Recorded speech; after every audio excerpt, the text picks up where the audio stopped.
Welcome, everyone, to the B Shifter podcast. We've got John Vance and Josh Blum here today, along with an esteemed panel as we continue to talk about supporting your decision making using a thermal imaging camera. Last week was part one. We were talking really about exterior size ups and using it on the outside of a building. And then today we're going to focus a little more on what we do interior and some of the tricks, and really what we're looking at, because I don't think a lot of times people really train on what they're looking at. Before we bring the guys in here, Josh, you got anything for us this week? How are you doing in the greater Cincinnati area midsummer? Everything's good. It's we got a little early heat here. It's the heat index supposed to be like 105 or 106 today, which is unusual for us, but it's the humidity. It's 95 degrees and I think 78 or 80 something percent humidity. So downright swampy. Yeah, but it is what it is. It's all good. All You get used to it. Yeah, you do. It's a wet heat as opposed to everyone out in Arizona telling us it's a dry heat. It's I would rather. Now, I have never fought fires in Arizona, but putting on turnout gear when it's this dew point and this kind of heat is especially miserable. I don't know how they do it in Arizona. I don't know if it's any better, but in the Midwest in the summertime, or the Florida guys too, like I don't know how they do it. I suppose just like we do, you really have to watch your work cycles, but it is especially miserable in turnout gear. Well, today we have with us on the panel, John Eadiccio. We introduced John last week. He's part of our safety program and the assistant chief of the Laughlin Fire Department in Laughlin, Ohio. Grant Light, retired lieutenant from the Cincinnati Fire Department, very active with the safety program, Blue Card lead instructor, multiple presenter at the 2025 Blue Card Hazard Zone Conference. He's getting the free foot-long sub out of any of us, I think, for being a part of so many classes. Yeah, that's that. And by the way, that's how you're getting compensated this year. And then coming in with us today too is Erik Phillips. Erik's a very busy engine captain from Las Vegas, Blue Card lead instructor, and he also happens to live out in Utah, where he's the fire chief of his local community fire department. So varying ranges of experience with these guys, a lot of experience, but in just different circumstances that they're going to be able to share with you today. And today we're really going to focus on what we're seeing on the inside. And I think John, Grant, and Josh last week gave us a lot of great tips on what we're actually looking at, and also dispelling some myths, and really, I think, great motivation to train more on the thermal imager. We introduce people to that in our safety training that we do.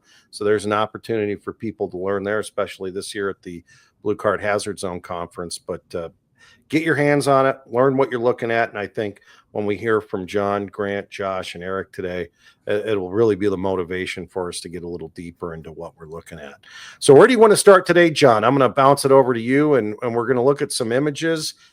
We invite you, if you're just listening to this, to follow along on our YouTube channel, B Shifter on YouTube, because we will have some images. We're going to describe to you what we're looking at. So if you're audio only, you'll be able to get something out of it, but you'll get a little bit more if you're following along on our YouTube channel. So what's up first today, John? Let's talk about why we should use it. Well, big thing, it is going to reduce our time inside searching for victims by 75%. That's a study done out of Melbourne, Australia. Michael Whitty did one in 2010, and he dove deep into it. 75% reduction in time that we spend searching for people, whether that be a victim or a down firefighter. So when we say we're for them, we're truly, if we're using the thermal imager, we're going to reduce that time. So if it takes us 4 minutes, we're down to a minute. So diving into it,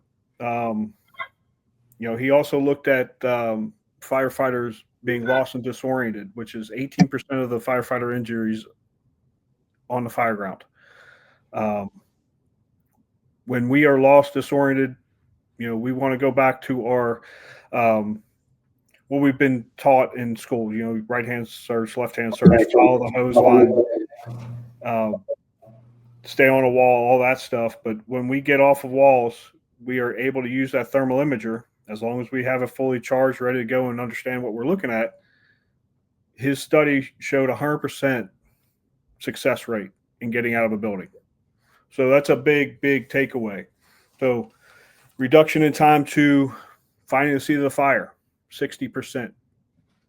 So we're creating an environment that we're putting fires out faster. We're getting to victims quicker and making it safer for everybody involved. So that's the big reason why. I think that's why we should use them. So I think that's where we should start. So on the picture that we have up on the screen, we have a little acronym that we like to use, and it's life, layout, and fire.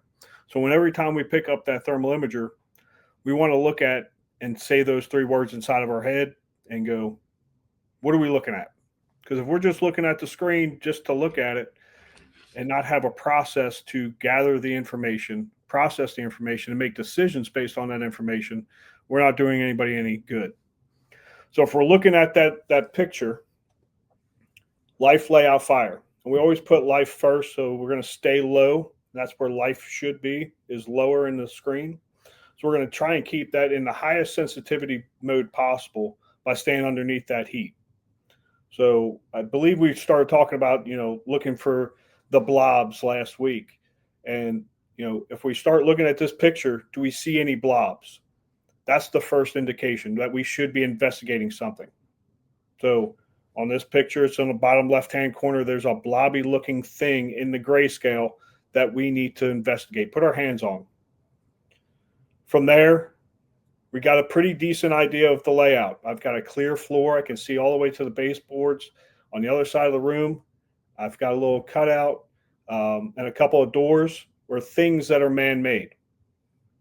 And then when I get to the fire aspect, I've got higher heat to the right in the reds, transitioning to oranges and moving to yellows. So I have that whole picture. I can process that all in about 3 to 5 seconds. What am I going to make a decision about? There's a blob. I'm going to move over to that, get my hands on that.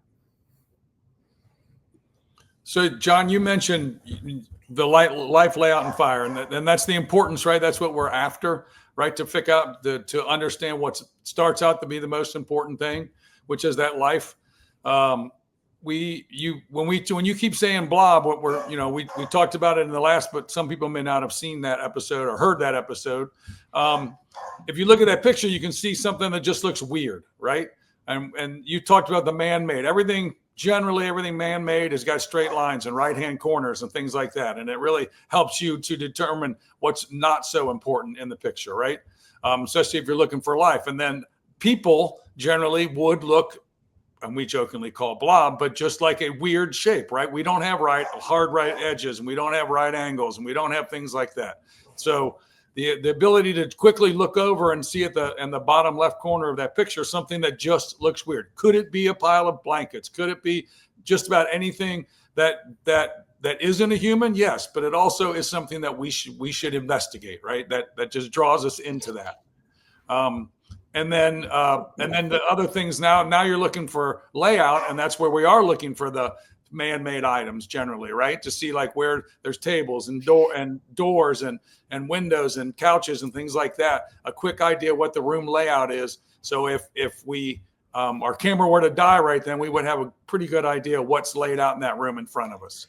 And then obviously when you say fire, the color really helps determine that, right? You can see that the redder is on the far right, upper right side. So that's the hotter area of the fire. And then it turns to the oranges and down to the yellows as you move left across the screen. So where do you think the fire would be, right?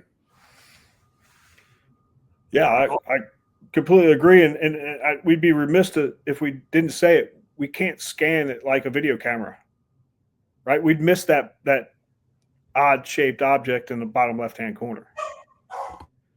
If we're just scanning around, because, it's going to be quick. Yes. Yeah. Scanning doesn't work also. And one thing when you train it, you kind of miss that when you get in a real environment. All of a sudden, you're going to have an SCBA face piece on. You're going to have, depending on how thick the smoke is, a lot of smoke between the end of your SCBA face piece and the beginning of the screen of the camera that is going to, make things harder to see. And then that camera, if you pull it in closer because of the thick smoke, now you're going to have a vision problem, because it could be, for some people of age, it starts to get a little out of focus the closer you get it. So all those things stack up against you. And if you're just panning around, you're not going to pick out the little nuances that you really need to be able to see and figure out in your brain and process and make a decision about. If you're scanning all over the place, if you're just wildly panning around, you're going to miss some stuff, and you might miss the most important thing. I think one of the things that when you're conducting your training using these TIC cameras, you got to kind of explain the why it's in this fashion of life, layout, and fire. When we know more about the TIC cameras that we're personally using every single day, we tend to use them different based on the technology. So if you have an older camera, that delay from switching from high to low sensitivity is going to be drastically longer versus a new, say, C camera that's pixel for pixel. So knowing your equipment and really knowing the why it's doing what it's doing will help us inside understand and interpret everything that we're seeing through that TIC camera. If we think we're just going to take it off the rig, go inside, whip it around a few times, and think we're going to be able to interpret anything, we're just fooling ourselves. So the more training that we can get to on this subject, but really diving into why is the camera built the way it is, we're going to have more success inside, finding that victim faster, knowing the layout of the structure inside, and then finding that fire and putting water on it quicker than we ever have, because we actually know how to use our camera instead of just whipping it around because it's something cool that we have. Eric, I think right now, it'd be a good time just a brief little piece on the, one of the fires you and I talked about where, pretty significant smoke condition with like heavy content condition, but your firefighter has their own camera and used it. And it was like, how'd you know to go right there? And like, you as a company officer, while you were doing what you were doing, they were able to use the camera to find the fire and navigate quickly to the fire. So yeah, so we had a fire, and I couldn't be more proud of our firefighters on Engine 4. Middle of the night, the nightclub fire was arson, had some gasoline, put it on some cushions. So a big open floor plan with the restaurant that was kind of attached to it with booths, heavy smoke conditions, thick black, all the way down to the floor coming out of the weep holes on the stucco. They went in about 5 to 8 feet, and through all the training and talking that we're doing with TIC cameras, they've actually gone out on their own and purchased some of those situational cameras. And because of that, they found the value in training and a few little fires of, this camera can help me out being on the nozzle. And so this particular fire, obviously visibility is zero, and they go in about 5 to 8 feet, and they pick up their TIC camera, and they're able to identify life, layout, and fire. And from that position, they're flowing their hose stream approximately 30 to 40 feet through the structure, hitting that fire from essentially what would be the front door. Now, we were probably all taught in the fire service, don't flow water till you see the flames. And there's some people still today that believe in that. But we talk about flowing and moving, and how can you flow and move if you don't know where that heat is coming from? And so because they have a TIC camera, they take it out, they are able to see that the fire is up and to the left a little bit. They start flowing water. By the time I get to them, which they're only about 5 to 8 feet inside of the structure, that fire is knocked down and the heat is kicked all the way back to the structure. You had some residuals heat over to the right side. I'm thinking the fire's over there because when I got to their position, that's what I could see is the heat over on the right side, which that was just residual heat trapped in the restaurant section. After talking with them and trying to figure out where we're going to attack this fire, it was then communicated and figured out that they had already knocked it back and the fire was actually on the left side. And so being able to have that TIC camera, being able to interpret when to use it and how to use it, we're able to put water on the fire faster from a farther location. And we often say, from a safe location. Well, we're inside 5 to 8 feet, flowing water, and now starting to flow and move to the seat of that fire, putting that fire out quicker than ever. And in this instance, had a great result from it.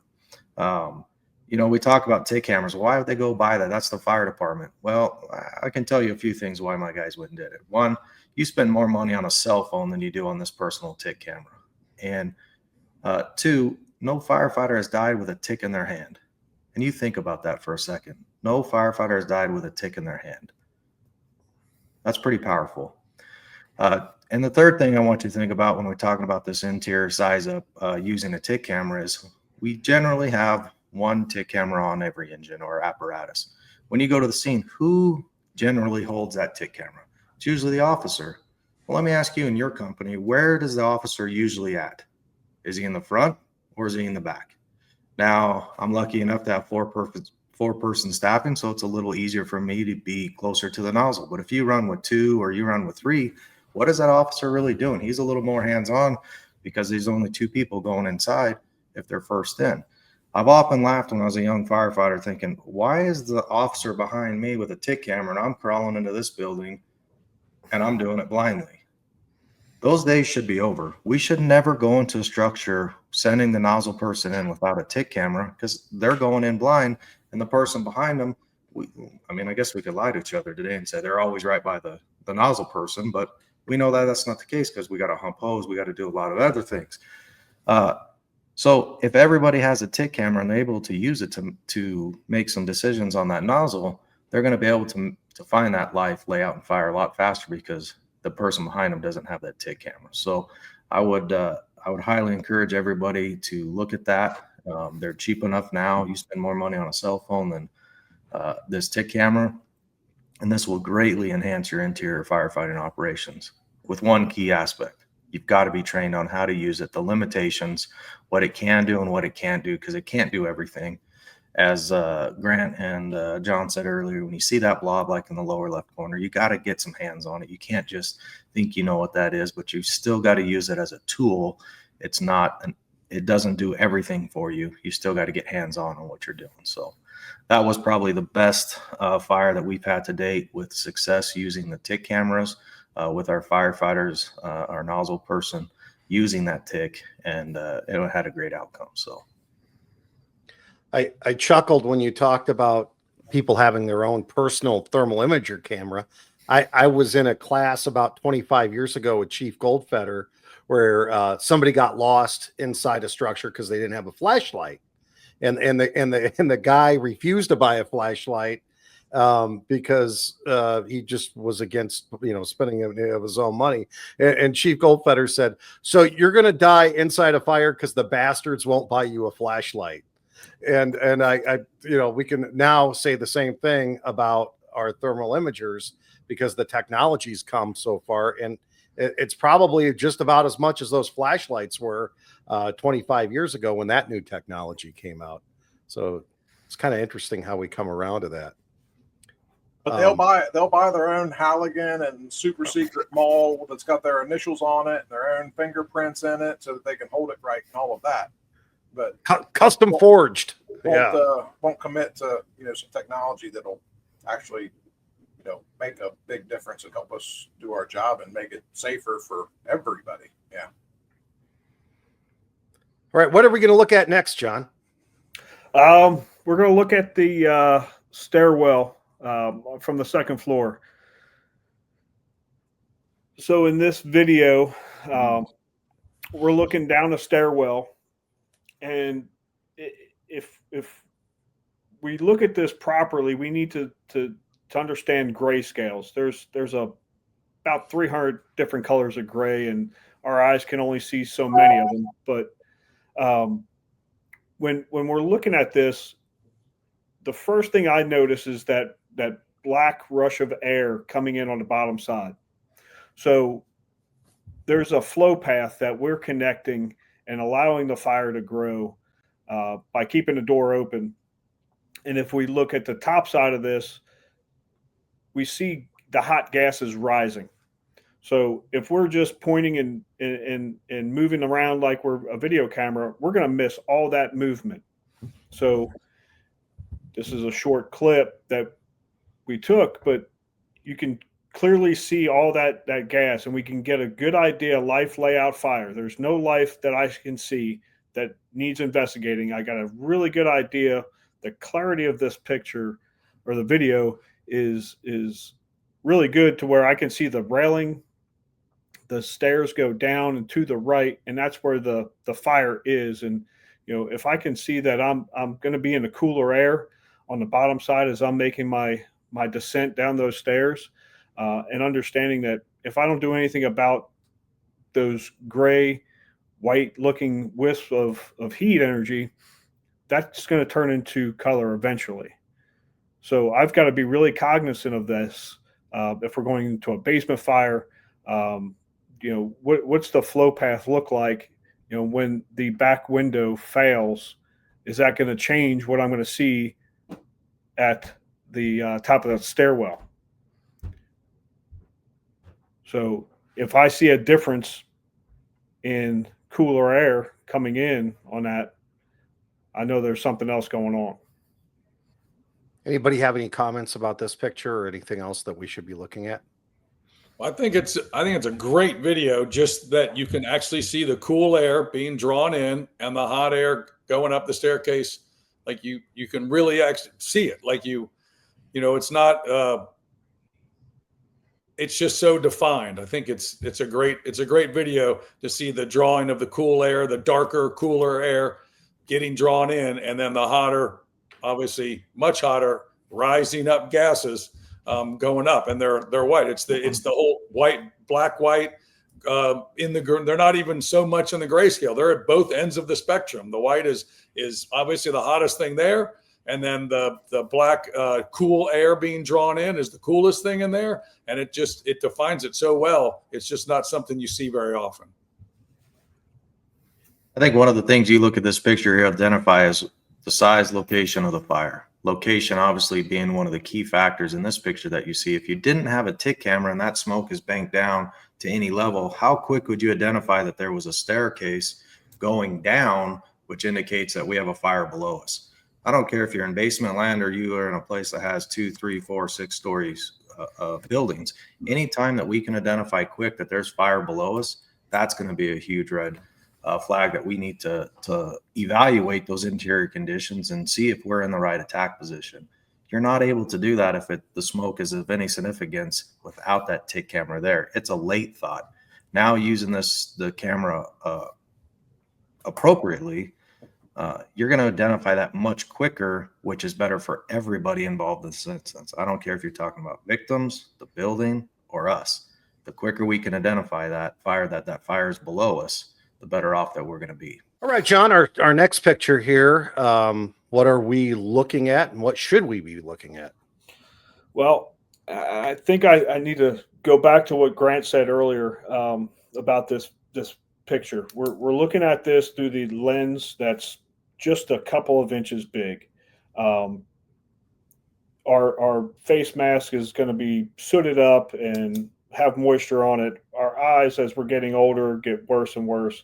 So as we're looking at this, we're looking at heat energy in the grayscale again, and how that really is being reflected onto the building materials. So we're looking at that top side of the hallway. So we're looking down the hallway. We did our scan, life layout fire. There's no life. I got a straight hallway. It's about 10 to 15 feet long, and then it tees off. It goes into a room. So when I'm looking at this and I'm looking at the fire side of things, there's nothing really to tell me like what the fire is. Is it big? Is it small? Because there's not a lot of heat energy being transmitted.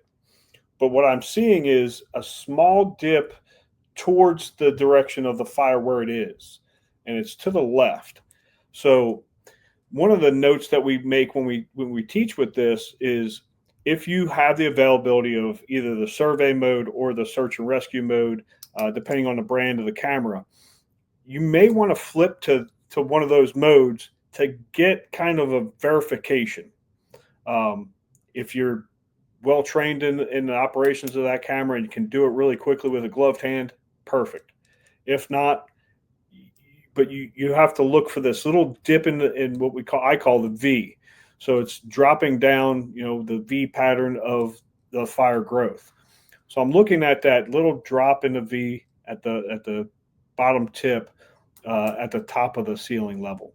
So that's going to indicate where the most heat energy is coming from, and that's where I need to go and start my investigation or my suppression. So again, using survey mode, we may see a little bit different colors in that because we're not seeing it right now. It's getting pretty bright white, so it's getting closer to 300 degrees, which would, if we change over to survey mode, it drops that temperature to 150 degrees. We may see some colors that would indicate exactly where we need to go. And this is great for investigative modes where we can't find the seat, where we've got something going on. We've got a smells and bells kind of thing going on. And there's just not a lot of energy in the space that's causing us great concern, but there's something that we need to investigate to get a little bit deeper into this. I think when you look at this picture and you talk about it from a training aspect, obviously we're talking about ticks. You're going to want to put that tick down, make sure that you got the smoke conditions that you're seeing in there matches what you're seeing on your tick camera. So we're going to assume that visibility is not the best. We're not going to be able to really see where that seat of the fire is. We pick up our tick camera and we see this. We obviously have some heat current, some fires to the left. So what does that mean for your nozzle person? If they can identify this coming down a hallway early, now that firefighter on the nozzle is going to be able to make some decisions of how do we flow and move, flowing water, using this in a T pattern, because the fire, it's a hallway right there again at the end, of getting water into that occupancy space as soon as possible. We know from all the studies that it drastically drops the temperature, even if we can start to bank that hose stream, because now we know where that fire is and get that water moving in that compartment space earlier from a much farther distance. This is also going to help your firefighter talk about what side of the hose line of the hose of your body is the hose going to be on. It's going to be on the left side or the right side. Well, because you're going down this hallway, you're going to be able to see that at a much earlier time. But that's a firefighter that's got to make that decision. If he doesn't have a tick camera, he's just guessing where this at. It's smoky, it's hot. Well, yeah, there's a fire. That's all going to be there. But you really can't indicate where that seat of that fire is, which on this one, it's to the left. So I would want my firefighter to make an adjustment to have that nozzle on the right side of your body, getting that hose stream and breaking that pattern up to cool that environment, which is better for if there's any victims in there. It's better for the victims. We're starting to cool that space down, which makes it better for us. Again, I said it earlier, we are all taught not to spray water in this instance. You've been in the fire service any amount of time. That's what we were all taught. That was the best information we had at the time.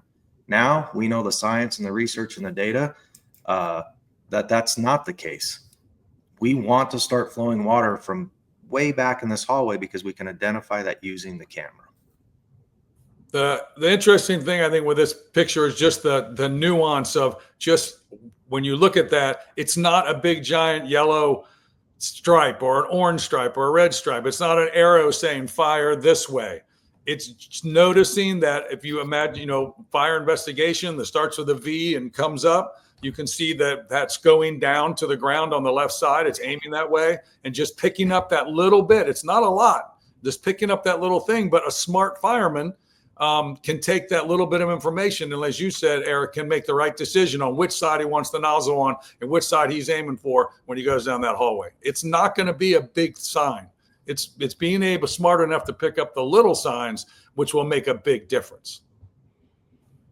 I'll go back to one of the things I said earlier. If your nozzleman doesn't have a tick camera with you or with them on going in first, and that company officer is behind them by any amount of distance, how is he making decisions?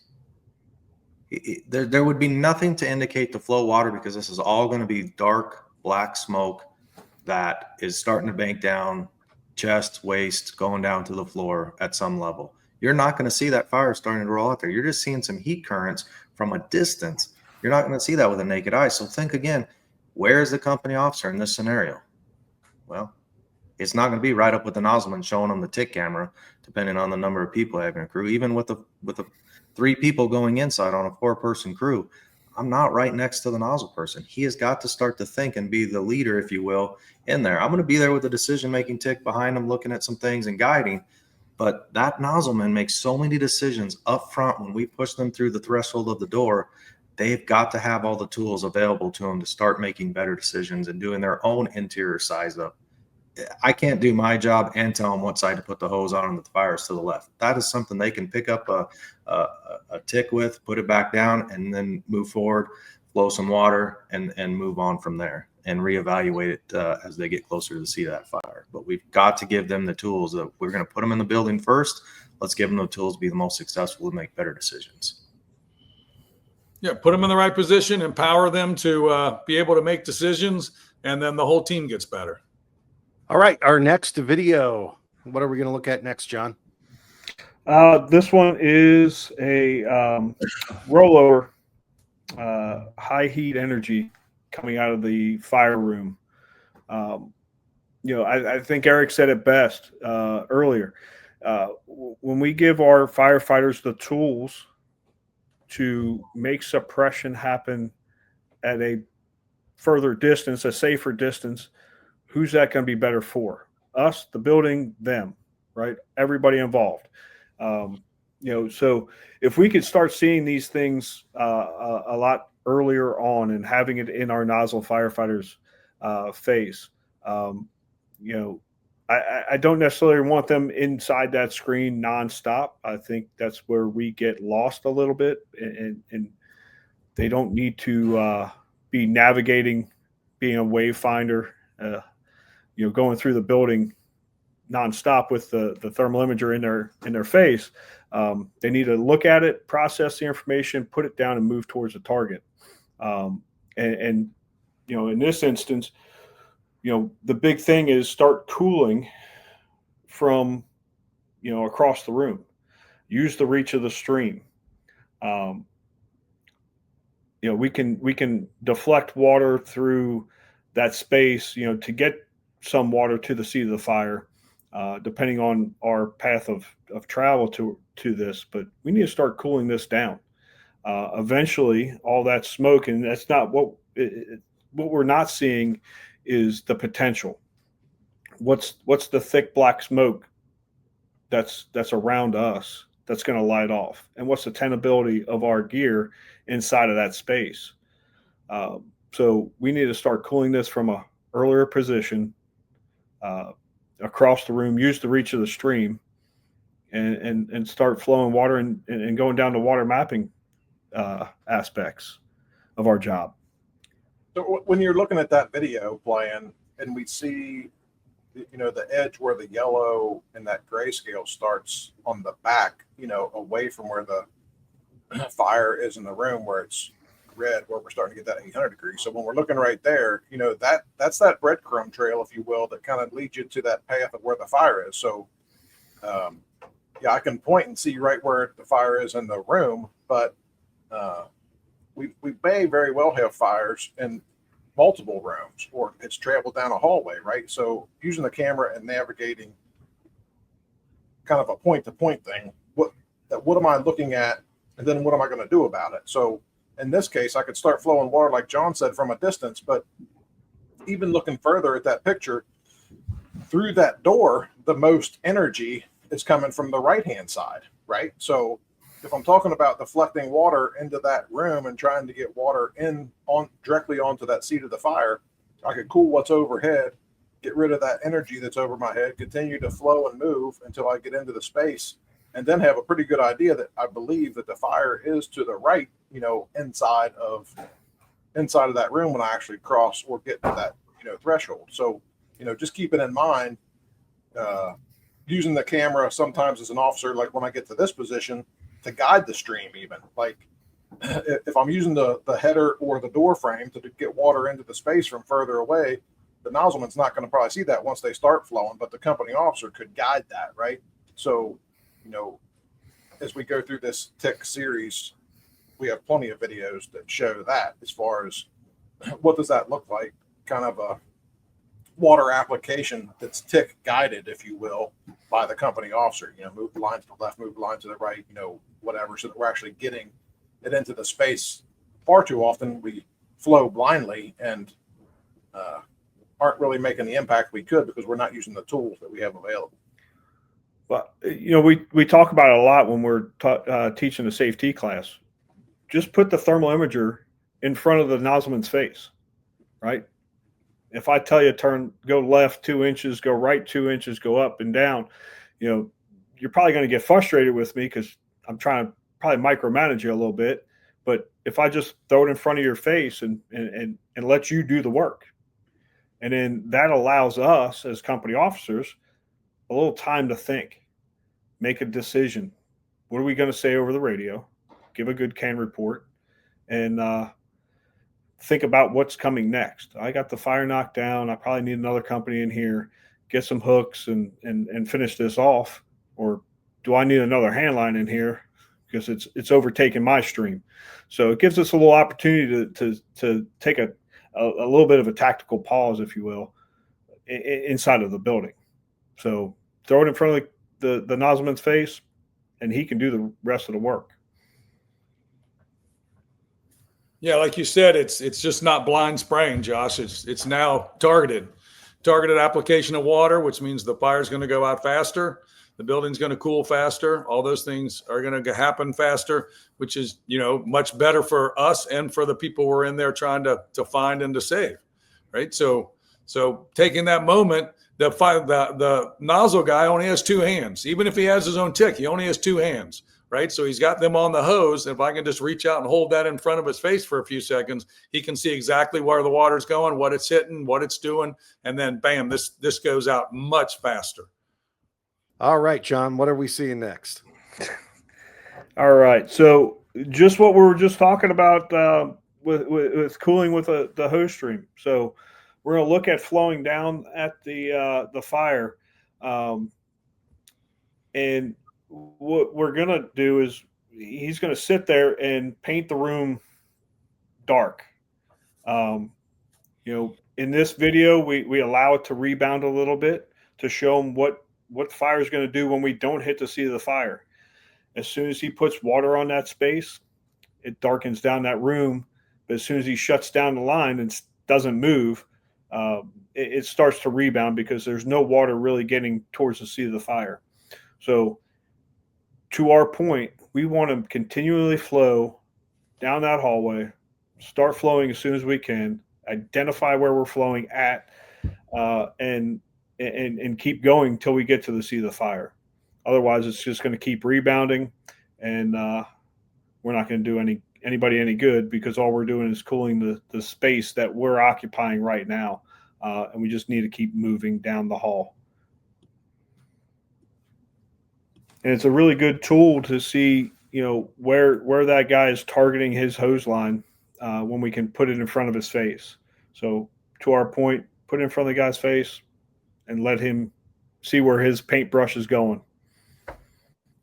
I think this one shows really well the where your water application, how it changes everything on that thermal imager. With this guy hitting that, all he would have to do when you were talking about moving and flowing is just go in and make the turn and put the seat of the fire out. But we're not saying that the thermal imagers are the end all be all. The end all be all is getting wire on the seat of the fire where the actual fire is, right? But this allows you to see exactly where it's coming from and allows you to see the effect of what you're doing with that nozzle. And it's plain as day when you can see it like this. So, we go out traveling all over, and we ask the question, what is a survivable space? What's the definition of a survivable space? And we get some mixed opinions, I should say, about that. What we've come to realize is that there's some science that's behind survivable space. So what the scientists say, 250 degrees or less, 5,000 parts per million of CO for 5 minutes or less, and then 12.5% oxygen or more. When I look at this picture of that space, is there survivable space? So in the research that we've kind of dissected and included into the safety program, we can justify there may be some survivable space in there. Well, where is it? It's going to be really, really low. Probably 3, maybe 4 feet off the ground is the max that's going to be. So is there survivable space inside of a fire room? Absolutely, there can be. There's a great video out of Governor's Island when they did the Venator search. Smoke pouring out of a window. At the 1 foot level, there was some potential survivable space. So, do we need to get in there and put this fire out and search the building? Absolutely, there is survivable space inside of that room. So it's going to be low, and that's why we need to keep our thermal imager as low as possible, keep it out of that heat. Depending on the brand, the Seek camera works very well with every independent pixel is working in high and low sensitivity. But if we don't have that and we have something else, that switches modes, we want to stay below that so that way we have the best opportunity to get a victim on that camera and get our hands on them and get them out of the building. And this picture just lines right up with everything else you guys have talked about so far, right? Like it should not look like that for very long at all. We should have a hand line and we should be changing those conditions like immediately, which is just going to make the conditions better everywhere for everybody. So, that the color thing, catches somebody's eye. Well, that's one of those things and depending on what mode your camera's in and what camera you have, with the camera in this mode that it's in right here, if I'm seeing that, it should not look like that for very long. I should be taking it right back to the gray scale, right? So just as we're lining all of that up and we're talking about survivable space, the faster we get water on the fire and take the energy out of it, we're hoping to maintain and create that survivable space. Would you guys say the survivable space is where the grayscale or the black and white is? And if we've got a room that's floor to ceiling, yellow, orange, red, is that not survivable space? Is there a rule of thumb that we can use just by simply looking at this picture on where that survivable space is? I don't think you can rely on a camera. I think you can use the camera as a tool, but I think we all need to remember that the camera is telling us nothing. The camera is actually providing us a snapshot of, and then we have to process that, right? So, I would not use a camera to say there's survivable space or not. And you go back to the example that John used about the Governor's Island.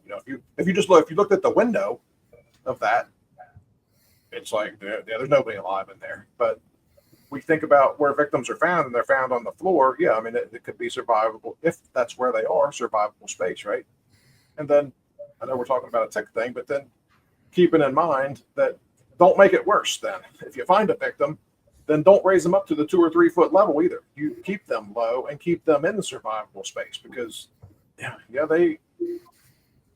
they were breathing a bit on their own, but then we brought them up to the 3 foot level when we drug them out and exposed them to all of that. And that's just another reason why putting the fire out and making conditions better helps as well. Because if I can cool that space, then I have a little bit more flexibility when I'm removing somebody also.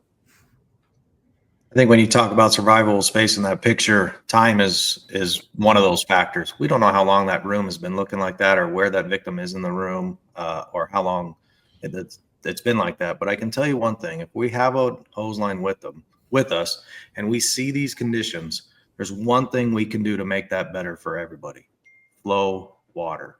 And you do that by recognizing this quickly and having that nozzle with you for the one thing that will make that room better, and that's to cool it. And we use water to cool that room.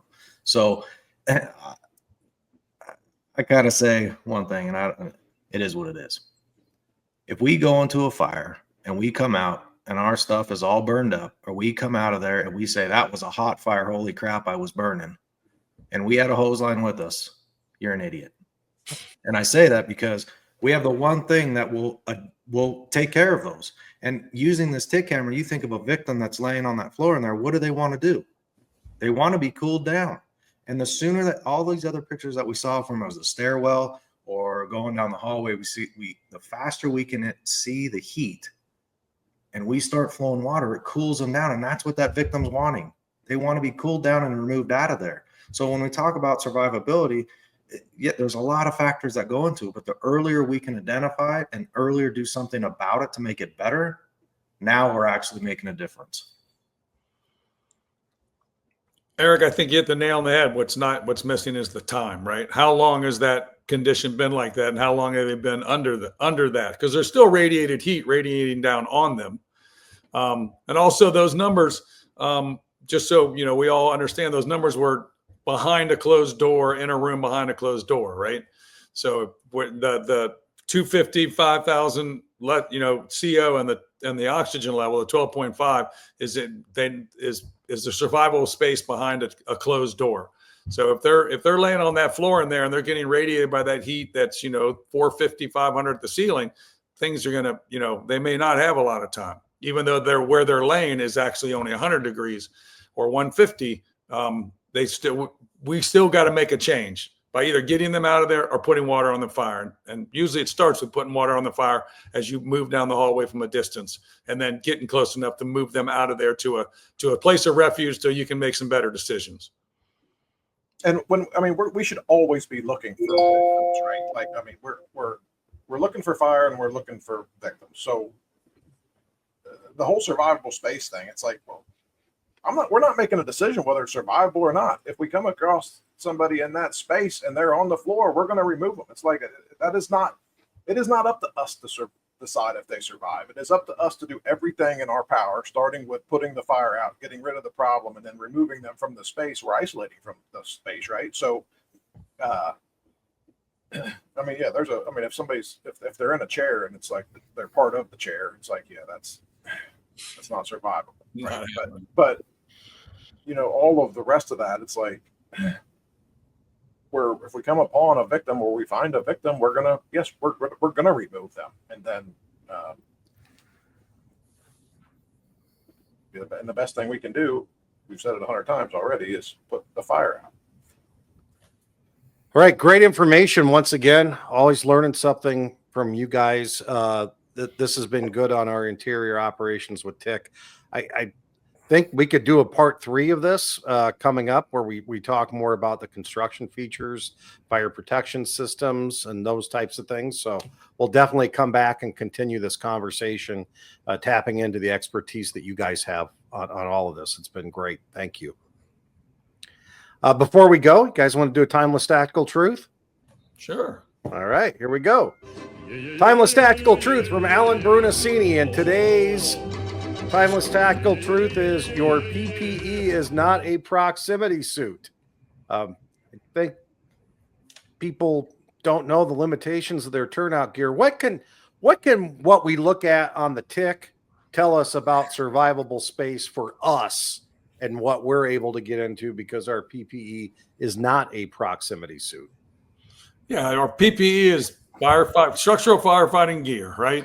And it's designed and tested and all that kind of stuff. But everybody's got to remember, when they test that gear to show what its ability is to resist heat and heat transfer into the inside, it's brand new gear, right?